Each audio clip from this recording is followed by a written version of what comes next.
Welcome to EPG Pathshala, which is the lecture series for postgraduate architecture. The paper we are discussing is Sustainable Green Building Design, and the module we'll be delving into is Basic Principles of Passive Design Part 2.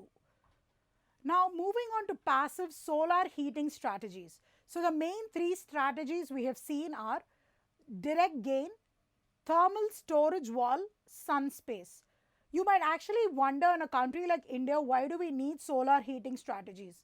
And that is one of the misconceptions most of our architects have, not only in India but even outside, that India is a hot country.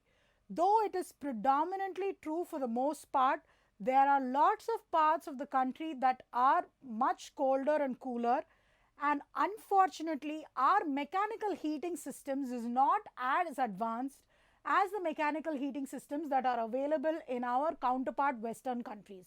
So, more than having passive cooling strategies adopted in our country, I feel it's more important to concentrate on solar heating strategies because it is more prevalent and more relevant in cases in our country, especially in Himachal, Delhi, and places like that in winter, where people cannot afford certain mechanical devices, and if at all they do afford those mechanical devices, they are of very poor quality and they cause a lot of accidents like fires, etc.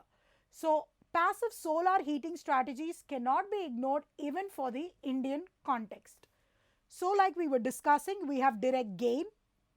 Direct gain, and the first thing that we have seen, where we are making sure that in the direction of the sun we have a large glazed opening. Second is thermal storage wall, where we are encouraging the sunlight to hit a thermal storage wall where it will absorb the heat and release it gradually. Then sun space is nothing but like how a veranda was designed in hot and humid climates to keep this house cooler. A sun space is added to a colder climate house to keep the interior rooms warm. So, this space will be cool, but as this will be a thermal wall, this can be used as a buffer zone between the exterior and the interiors of the house. So, this could be a sitting area, this could be a solarium where plants are kept, any of these things can be utilized. So, if you look at the general rules for passive solar heating, conservation levels should be higher than normal levels of insulation and air tightness, distribution of solar glazing, distributed throughout the building proportional to heat loss of each zone, orientation optimum within 5 degrees of true south, glazing tilt, looking for perpendicular to sun angle in winter, although vertical efficient where lots of reflective snow cover. Number of glazing layers, if you look at that, 3 to 4 for severe climates and lesser otherwise. Night insulation and low E glazing.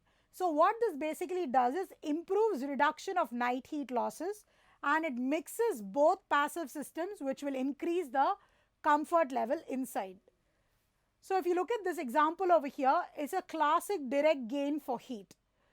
The sun shines through the windows, strikes the exposed concrete, and this heat is this acts like a thermal mass, which is a good absorption, and when the space cools off, from the concrete, the heat will radiate out to make the space warm.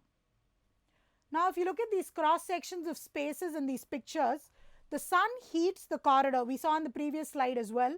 The sun will heat the corridor,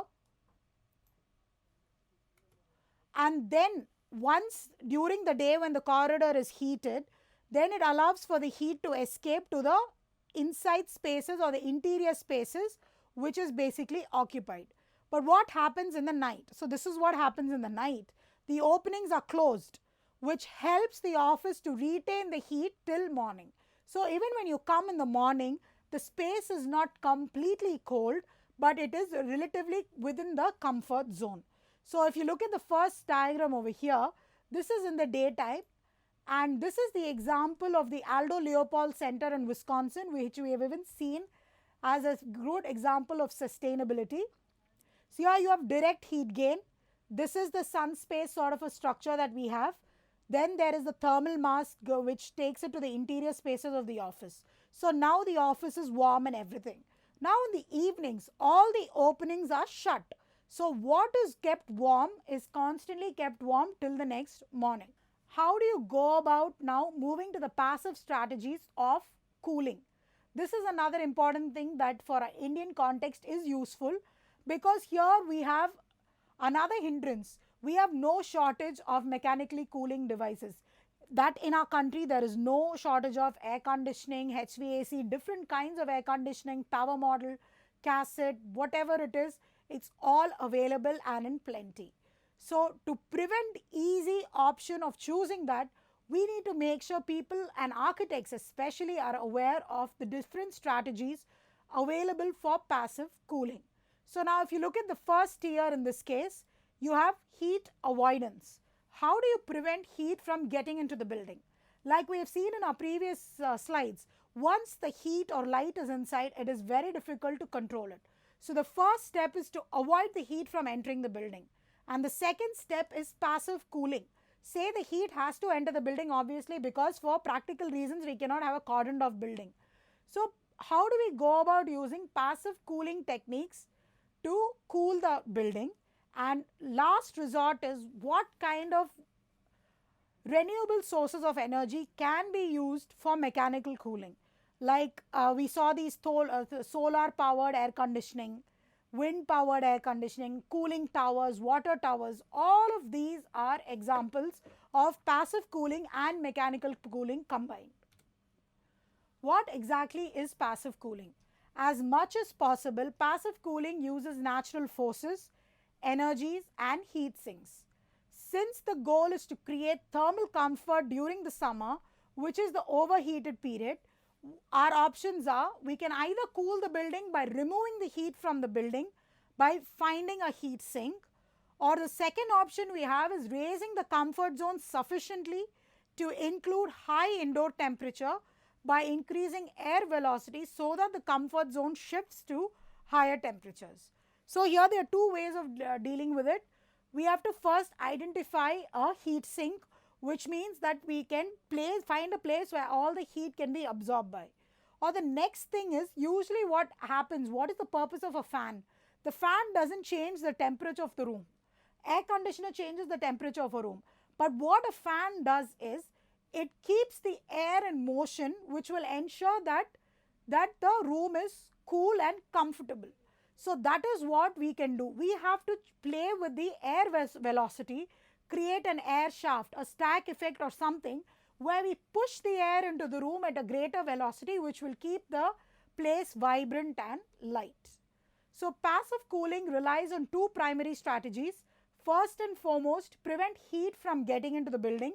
If it does not come in, then we don't need to get rid of it. Next, using shading devices, creating a cool microclimate to discourage heat buildup, get rid of unwanted heat that comes into the building in cold and temperate climate, mainly via ventilated cooling. So what is ventilate cooling? If you look at it over here, as the name suggests, using a ventilator as a combination to a window, we can cool the building. So what does a ventilator do basically here is, it helps exhaust out the warm air and replace it from cooler air from the outside. So directing moving air across occupant skin to create convection and then evaporation. So this is achieved by wind, stack effect or even fans. So like here, that is what I told you, this is a combination of tier 2 and tier 3, where we are talking about passive cooling along with some mechanical help. It is important that these openings are not only provided but located correctly and should also be of the right size for it to work well. This is heat avoidance. This is Salt Lake City Library. You can clearly see there's a huge buffer space over here. You can see the glazing. It is such a thick glazing and the layers, and this, by the time the light that comes here has no heat component, but it is completely only daylight. Vegetation can also be used to shade the building to create a cool microclimate around the building. So you can see over here the material doesn't even matter. So you don't have to worry about an exterior finish or anything like that if you're going to have a vegetation which will completely cool the building by 2 to 3 degrees at the very least. Courtyard spaces can provide a cool, semi-private interior microclimate from which you can draw cool air into the building. This is frequently used as a strategy in our country, but again, it is very crucial that the courtyard is located at the correct space. The courtyard cannot always be punctured in the middle of a building. The courtyard has to be a transient space between the exterior and the interior, and it will act as a funnel to channelize the air into the building. Now, how do you go about reducing energy loads in daylighting? Again, we have a three-tier principle. What is our tier 1 is, how do you go about orienting and planning of a building such that you allow maximum daylight to enter the spaces. Next tier, next important thing is glare, color, reflectivity and material concerns. And finally, obviously you need to have mechanical lighting because a building has to have purpose even beyond the sunset, and even we cannot completely depend on the quality of the sun always because of seasonal changes. But you need to have efficient artificial lighting with sensors which will decide upon the usage and the number of occupants in the room. So even the energy efficient fixtures that we use add to the sustainability of the building and make sure that we do not consume much of the non-renewable resources. And another important factor which we cannot stress enough is daylighting does not equal sunlight. Daylighting is about bringing natural light into a space. Look at the Beijing National Theatre. Can you say that this place is hot and sunny, but it is completely lit by natural light? It is because of this curved glazed wall in the correct direction that is allowing the best of the natural light to enter in without having the unnecessary heat gain. Many such spaces do not want or need direct sunlight, and direct beam sunlight is about heating the space, which in most cases we want to avoid. Most cases, like I've specified, in colder climates sometimes that is what is required and we directly want to heat up the space as well as light it up. How do you differentiate between passive solar heating and daylighting? Direct sunlight is about free heat, and daylight, which is nothing but diffused sunlight, is about free light. Daylighting is environmentally advantageous because it reduces the need for electrical lighting, therefore reducing the energy needed to power the lights, reducing the heat generated from the lights, thereby reducing the cooling required for the space. So you can see they are all interconnected and have a very close-knit relationship. Lights can be used to reveal experience, and this is what a mark of a true architect is. Seattle Public Library by Rem Koolhaas. You can see how without actually adding any external features, he's created such an interesting pattern because of a shading device, because of a glazing device, and because of the daylight. So even though the space is completely naturally daylit, there is no heat gain whatsoever. This is British Museum by Norman Foster, following along the same principles. A beautiful pattern is created, and throughout the day, by the hour, this pattern will change as the sun angle keeps changing, and that's what gives this place a very unique creativity. You have a large number of buildings that treat windows as patterning devices and do not take advantage of the sun in obvious ways. If you actually look at this building over here, these windows are not even there for a purpose of serving as a window. They have actually typed out the company's name and the motto in Morse code. So all this is what we are talking about not being sustainable. It is a cool factor, it makes the building hip and cool. But how sustainable is it? This could end up being the western wall, which will bring in a lot of heat, and it's completely sealed off. All the windows are sealed, which will not let in any ventilation to come in, and even the light cannot be controlled because all the windows are in the same flat level. There is no play of spaces whatsoever. Now moving on to the next realm of sustainable design is to ensure using the correct kind of materials, or what we can otherwise refer to as sustainable materials. So again, following the same example of the Aldo Leopold Center, you can see what kind of materials are used. Materials need to be part of the initial thought process as well as from the stage it is being conceived. It should not be like the plan and the material that has been chosen for the building are not even in correlation. Now, if you look at the bird's nest in Beijing, a building's design is intrinsically linked to its materiality. So, that's how it's supposed to be. Rather than making sure a material of your choice is later on utilized on the design, it's better to ensure that we decide on a suitable material and make sure that the design and the material go hand in hand. So, how do we go about making these material choices? When designing buildings, we usually have a choice as to what material to specify. Materials can be compared as being more or less harmful to the environment. We should obviously choose less harmful materials. If you see here, this is the George and Cathy Center for Horticulture in Toronto. If you look at this building over here, you can see there is a combination of open stone facade with glazing and glass facade as well, suitable for the climate that is prevalent there. So, this stone actually helps to create an identity with the site it is resting on, and the glass helps to achieve passive heating and cooling techniques. So, it is very important that we choose a material which is suitable to that site and can be procured within the region of the site. You should opt for materials that use less energy. You should use materials that make our buildings definitely more energy efficient. And finally, it should be both aesthetic as well as enduring. What is considered as a harmful material? If it's number one, toxic to the environment, it either endangers wildlife or removes some kind of habitat, it endangers or compromises local people, processing or manufacturing harms the environment, some materials are limited as resource, and some materials are not as easy to reuse or recycle. Some materials are energy intensive. So, materials can obviously be classified as renewable or non-renewable. Renewable materials include wood, straw, bamboo and other growing substances.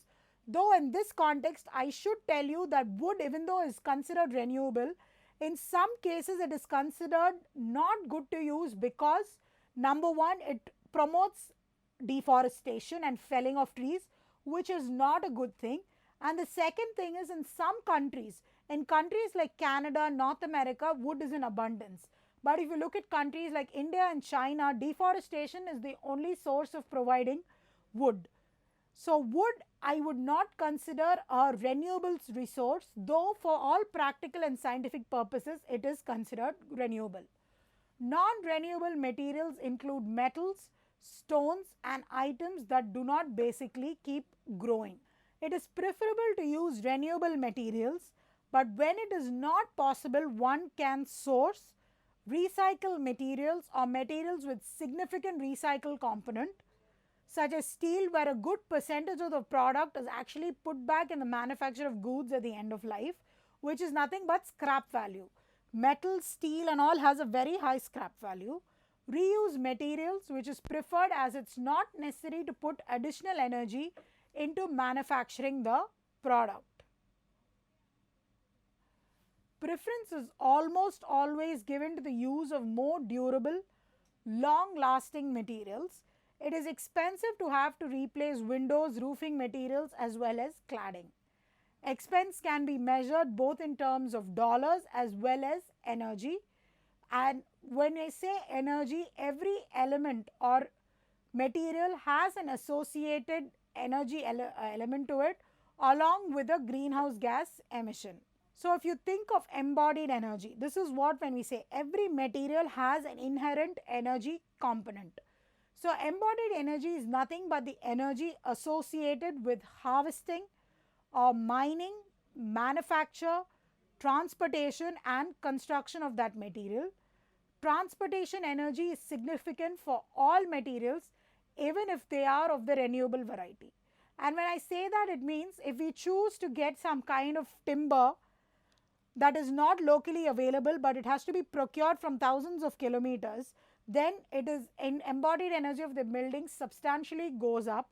because that material has to be procured using trucks or trains which consume a lot of fuel. Materials with high embodied energy are less desirable from a sustainable perspective.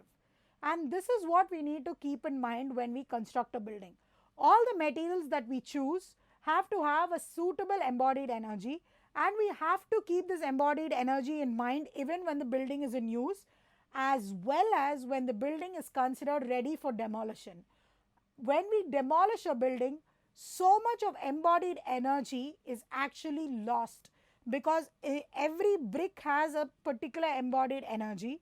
Imagine thousands of bricks, so many wooden columns, beams, concrete, all of that has a set embodied energy, and when we break that down, it's equivalent to consuming all of that embodied energy again. However, some high energy materials are replaceable for certain uses. So, concrete is considered irreplaceable for its thermal mass, aluminium for its durability, and steel for its strength. Relationship between passive design and sustainability. So, passive solar heating and passive ventilation for cooling, assisting in creating a sustainable building by reducing dependency on fossil fuels for heating and cooling buildings, as well as reducing the need for electricity to support lighting by using practices of daylighting in buildings.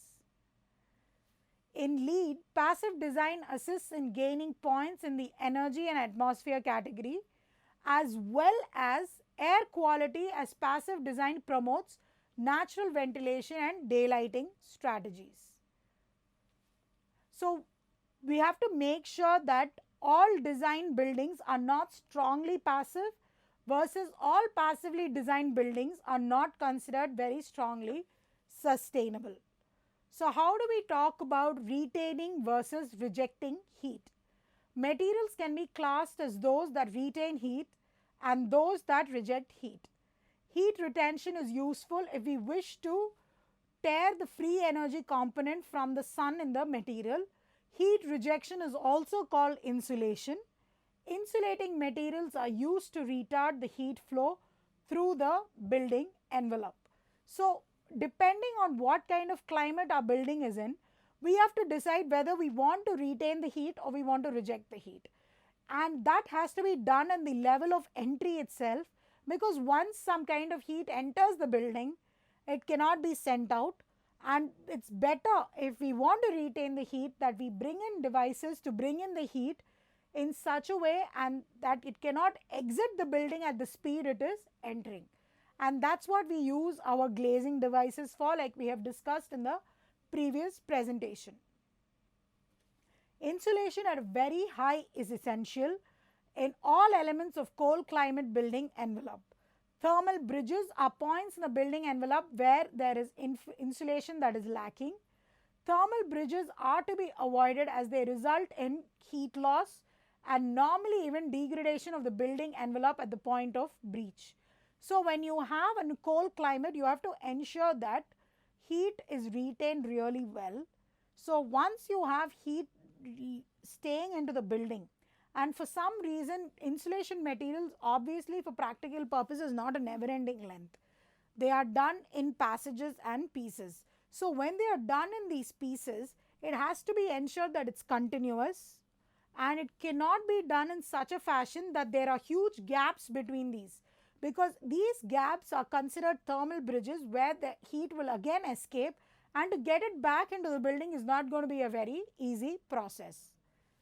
Different ways perform different ways to function of their materiality and thickness. So, if you look at some insulation materials are less environmentally harmful than the others. Here you have the fiberglass bat, and here is the soya bean based spray. So, different types perform in different ways and as a function of their materiality, and more the insulation, better it is. But cost is a factor again over here, and we have to see what kind of insulation is healthy and environmental friendly, both to the environment and the users as well. Now, if you look at this spray cellulose insulation, this is styrofoam, and you have different R values over here, if you can see. If you look at the R values, it's nothing but the holding capacity of the of bat insulation. So you have 1.5, 2.5, 3, and finally 3.5. So these are the different wall bats and the different R values. Here you have the spray cellulose insulation, and this is the rigid fiberglass. Heat storage capacity of materials. The specific heat of materials is different than their ability to store this heat. This is referred to as thermal mass or heat storage capacity. Thermal mass is the ability of a material to hold the heat but slowly release it back into the environment, giving a flywheel effect. So we often have to make a choice depending on the climate of do we need to store the heat to have it released later in the day when the sun is down and the temperature is lowered. So one important thing over here is that's why institutional buildings and all, when you see in hot climates, what happens? It is stone. And institutional buildings, the usage is only in the daytime, morning to evening. By 4 o'clock, the buildings are considered empty. So the stone has a great percentage of absorbing heat. Throughout the day, it makes sure that people are comfortable by absorbing the heat that is supposed to enter the building. And once the students leave in the evenings, it will become very hot inside because it releases. And again by next morning, it is cooled down and it is fresh for the next set of occupants. Similarly, in a cold scenario, the opposite happens, where the heat is actually stored in concrete. Concrete is a very good thermal mass which releases it slowly throughout the day, such that even in the evening it can help to keep the space warm. Now looking at the heat storage capacity of various materials, where materials with high thermal mass are helpful in heating of building interiors in cold climates, you need to select materials with high heat storage capacity but that are not conductors. So let's look at water. You have 62.5 BTU, cast iron 54.0, concrete 31.7, glass 27.7. You can see brick is 24. Pine is similar to any kind of wood, is 18.1. So here in the topmost column is what these four materials are considered really good, but conductors is not suitable, so cast iron gets cut.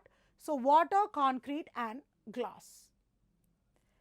Thermal mass. Exposed concrete floors are becoming increasingly common in sustainable buildings. The concrete is both structural as well as acts as an excellent storage device for storing free solar energy that comes in through most windows. This is Island Wood in Seattle. Thermal mass can be less harmful by replacing some of the cement with content like fly ash, which is considered a waste product of the steel industry. This can also be added as an additional sustainable element. The concrete can be stained with colors if required. So if we look at the thermal mass of concrete as such, it comes to a scenario where it absorbs a lot of heat throughout the day because of the glazed windows, like in this scenario, and a couple of other examples we've seen before. It absorbs the heat, and as the day progresses, it gradually releases the heat even once the sun angle completely changes. So concrete is a very suitable material, and to make concrete a more acceptable material for sustainability, you can add additives like broken clay, ceramic, fly ash, which are all waste products of some other industry. So concrete is both structural in a way, so we have a very good purpose of utilizing it because it's structural as well as has a particular purpose in passive heating, and it helps utilize this free solar energy that comes in through the windows. So some of these, like most people would consider concrete a not very sustainable type of material because of the amount of cement it utilizes. But cement, like we just mentioned, can be replaced with other materials like fly ash, broken ceramic, broken potware, which is a base product of other industries like the steel industry. And for other practical purposes, the concrete can be stained with colors if desired. So if you look at thermal mass as a concept, you have something called water walls that have been used. We have seen that water, concrete and glass have relatively good thermal masses. So we have to make sure that whatever material that we use, we have to cohesively use it as a passive heating technique or a passive cooling technique for passive design to be successful and to be considered a sustainable design. That brings us to the end of this lecture. Thank you.